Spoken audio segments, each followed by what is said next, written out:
샬롬 이목사입니다. 일주일 동안 잘 지내셨지요? 주 초반에는 비가 와서 쌀쌀했는데 점점 더 날씨가 더워지고 있습니다. 무더위에도 지치지 않는 성도님들 되시기를 예수님의 이름으로 축복합니다. 지난주에는 하나님께서 우리를 택하셨고 제사장으로 부르셨음을 살펴보았습니다. 하나님과의 관계 회복을 위한 것입니다. 오늘은 2장 16절 17절을 함께 보도록 하겠습니다. 여러분은 자유인으로 사십시오. 그러나 그 자유를 악을 행하는 구실로 쓰지 말고 하나님의 종으로 사십시오. 모든 사람을 존중하며 믿음의 식구들을 사랑하며 하나님을 두려워하며 왕을 공경하십시오. 아멘.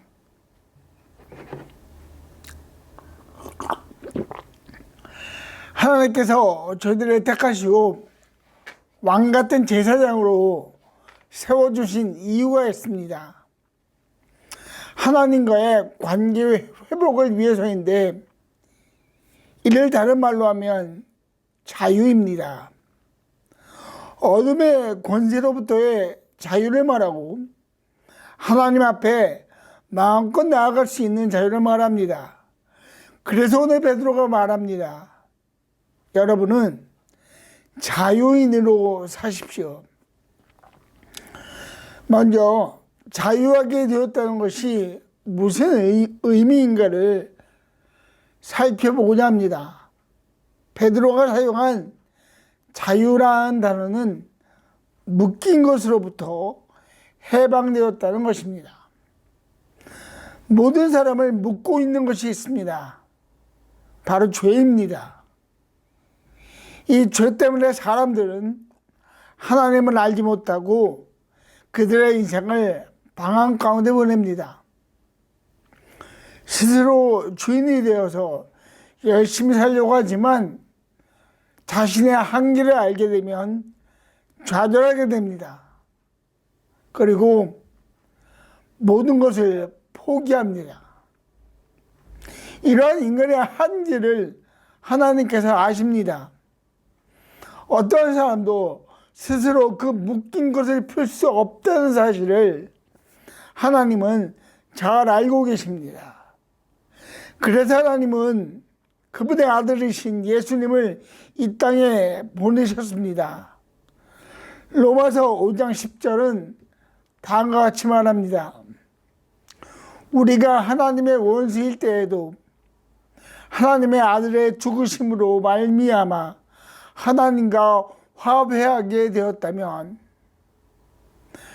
하나님의 원수라는 말은 묶여 있어서 하나님을 알지 못한다는 것입니다. 하나님은 이 상황을 그냥 방치하시지 않으셨습니다. 하나님의 아들을 이 땅에 보내셨습니다. 그리고 그 하나님의 아들은 죽으셨습니다. 십자가에서 죽으셨습니다. 가장 끔찍하고 고통스럽게 죽으셨습니다. 그분은 아무런 흠이 없는 분이었지만 모든 사람을 위해 죽으셨습니다. 그 죽으심의 결과가 있습니다. 십자가에서 흘리신 그 핏방울로 인하여 모든 사람의 죄가 용서받게 된 것입니다. 죄를 용서받음으로써 모든 사람을 옥죄고 있던 그 묶인 것으로부터 모든 사람이 풀려나게 된 것입니다. 그래서 마침내 자유하게 된 것이죠. 진정한 자유를 알게 된 것이고 그 자유를 마음껏 누릴 수 있는 자가 된 것입니다. 이렇게 하나님은 모든 사람들에게 선물을 주셨습니다. 그리고 그 선물을 믿는 자들을 하나님의 아들이라고, 하나님의 자녀라고 부르셨습니다. 저희들은 이런 하나님의 선물 아래에 있습니다. 하나님의 은혜입니다. 우리의 수고와 노력으로 이루어진 것이 아니기 때문입니다. 그런데 이러한 하나님의 선물 아래에 있는 것이 저희들의 신앙생활의 완성이 아니라는 것을 성경은 말합니다. 베드로가 말합니다. 그러나 그 자유를 악을 행하는 구실로 쓰지 말고 하나님의 종으로 사십시오. 베드로가 경고합니다. 그는 하나님의 자녀들이라고 스스로 이야기하는 자들 중에서 그 자유를 하나님의 방법이 아닌 악을 행하는 구실로 쓰는 자들을 많이 보았을 것입니다. 그래서 그러한 자들의 삶이 얼마나 하나님의 거룩하심을 드러내지 못한다는 것을 초대교회 성도님들에게 경고하고 있는 것입니다. 물론 이 고백에는 자신의 이야기도 포함되어 있을 것입니다. 갈라디아서 2장에 베드로는 안디옥에서 이방 사람들과 교제를 하고 있었습니다. 밥을 같이 먹고 있었습니다. 이는 자유의 표현입니다. 이스라엘 백성의 배타성이 예수 그리스도의 은혜로 없어지게 되어서 이스라엘 백성들이나 이방 사람들이나 예수님 안에서 자유하게 된 것입니다. 그런데 야고보가 보낸 사람들이 그를 만나러 온다는 이야기를 듣고 그들을 만나지 않기 위해 자리를 피합니다. 여전히 베드로의 마음 한 곳에는 스스로의 전통에 대한 생각으로 채워져 있었습니다. 선택받은 자들이 그렇지 못한 자들과 식사를 한다는 것은 선택받은 자들에게는 모욕으로 생각하였기 때문입니다. 아주 순간적으로 일어난 일입니다. 아주 순간적으로 베드로는 자유를 잊어버렸습니다. 그리고 자유가 아니라 다른 사람들의 눈이나 생각에 신경을 기울인 것입니다. 그 결과는 자유함을 가진 자로서의 삶을 누리지 못했다는 것입니다. 그런데 이러한 베드로의 모습이 단지 베드로 한 개인의 문제가 아니라는 것을 성경은 말합니다. 사도 바울은 로마서 6장 15절에서 다음과 같이 말합니다. 그러면 어떻게 해야 하겠습니까? 우리가 율법 아래 있지 않고 은혜 아래 있다고 해서 마음 놓고 죄를 짓자는 말입니까? 그럴 수 없습니다.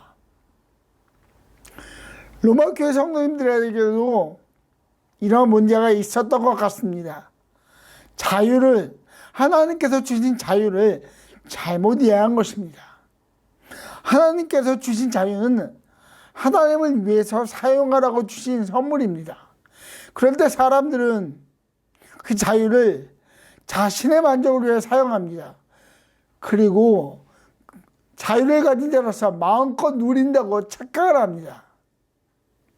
바울이 지적한 고린도 교회의 수많은 문제들은 바로 하나님께서 허락하신 그 자유를 나의 자유로 잘못 사용하여 일어난 일입니다.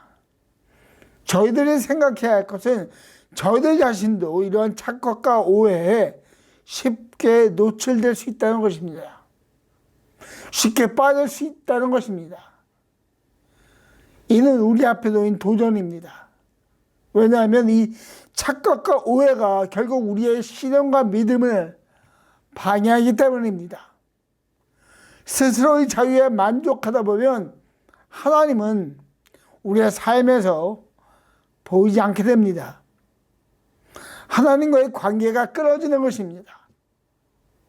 하나님은 죄를 지은 아담에게 어디 있냐라고 물으셨습니다. 죄를 지은 것은 알지만 너가 다시 나를 찾으면 좋겠다라는 그 마음으로 그 죄로 인해 깨어졌지만 다시 그 관계가 회복되기를 원하시는 분이 바로 하나님이십니다. 그런데 사탄은 이를 가장 싫어합니다. 사탄은 계속해서 너 자신을 위해 그 자유를 마음껏 사용하라고 말합니다. 하나님께서 말씀하시고 지키라는 것을 뛰어넘어서 내 자신의 자유를 마음껏 누리라고 유혹합니다. 하나님의 자녀들은 이러한 사탄의 속삭임에 흔들리면 안 됩니다. 그래서 베드로는 다음과 같이 말합니다. 하나님의 종으로 사십시오. 사도 바울도 이러한 하나님 자녀로서의 삶에 대해서 에베소서 4장 22절에서 다음과 같이 말합니다. 여러분은 지난날의 생활 방식대로 허망한 욕정을 따라 살다가 썩어 없어질 그 옛사람을 벗어버리고 지난날의 방식을 벗어버려야 합니다. 허망한 욕망을 벗어버려야 합니다. 예수님을 알기 전에 옛 모습을 벗어버려야 합니다. 이 구절에서 사도 바울은 계속해서 벗어버리라고 말합니다. 그것을 벗어야 하나님의 날개 아래에서 자유인이 되기 때문입니다. 베드로가 말한 산다는 것과 바울이 말한 벗어버리라 라는 말에 공통점이 있습니다. 그 출발이 하나님입니다. 이 두 단어는 중간태로 쓰여 있습니다.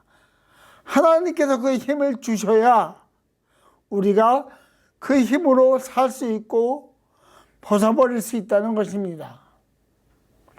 하나님 종의 모습으로 살 수 있는 것은 전적으로 하나님의 은혜를 경험하고 하나님의 도우심을 입어야 가능합니다.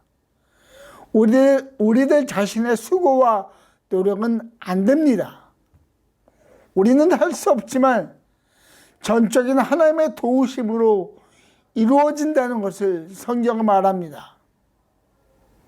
옛사람을 벗어버리는 것도 마찬가지입니다. 그래서 저희들은 기도해야 합니다. 하나님의 도우심을 위해 기도해야 합니다.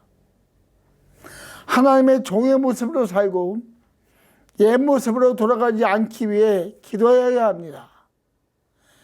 기도하면 하나님께서 들으시고 도와주십니다. 우리가 하나님 종의 거룩한 모습으로 살도록 죄로 묶였던 과거의 모습을 벗어날 수 있도록 도와주십니다. 기도하십시오. 하나님, 나를 도와주십시오. 온전한 하나님의 종의 모습으로 살 수 있도록 옛사람의 모습을 벗어버릴 수 있도록 저를 도와주십시오라고 기도하시는 미랄교회 성도님들 되기를 예수님의 이름으로 축복합니다.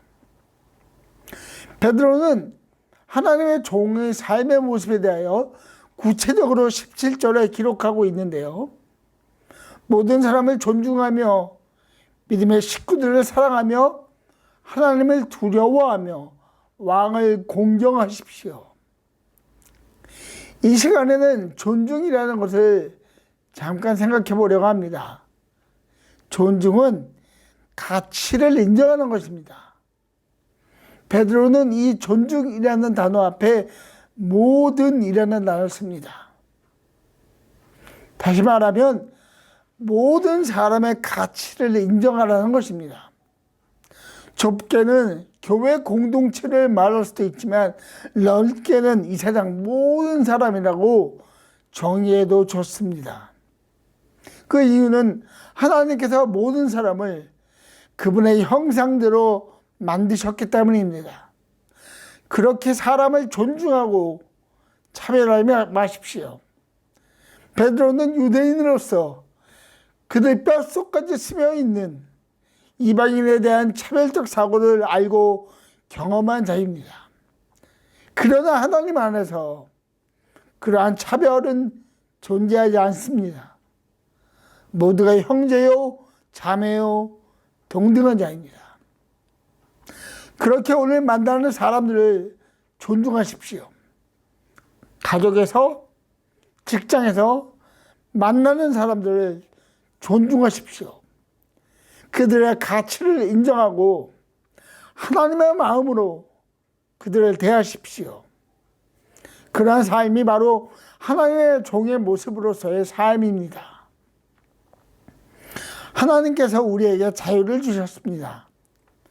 죄와 사망으로부터의 자유입니다.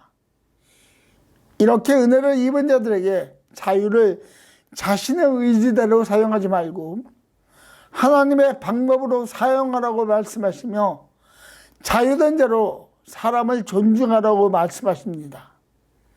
매일매일의 삶 가운데 하나님께서 주신 놀라운 자유를 누리며 풍성한 은혜 가운데 머무는 미랄교회 성도님들 되기를 예수님의 이름으로 축복합니다. 기도하겠습니다. 아버지 하나님 감사합니다. 하나님 자유를 주셨으니 감사합니다. 하나님의 은혜 안에 자유를 발견케 하여 주시고 그것을 누리게 하여 주시니 감사합니다. 하나님 그러나 그 자유를 하나님을 위하여 누릴 수 있도록 우리를 도와주십시오. 우리 앞에 수많은 유혹, 우리 마음대로 사용하라는 그 자유의 유혹이 있습니다. 하나님 그 유혹들을 다 멀리하게 하시고 하나님의 날개 안에 있는 자유 안으로 들어갈 수 있도록 오늘 하루 저희를 지켜주시옵소서. 예수님의 이름으로 기도하였습니다. 아멘.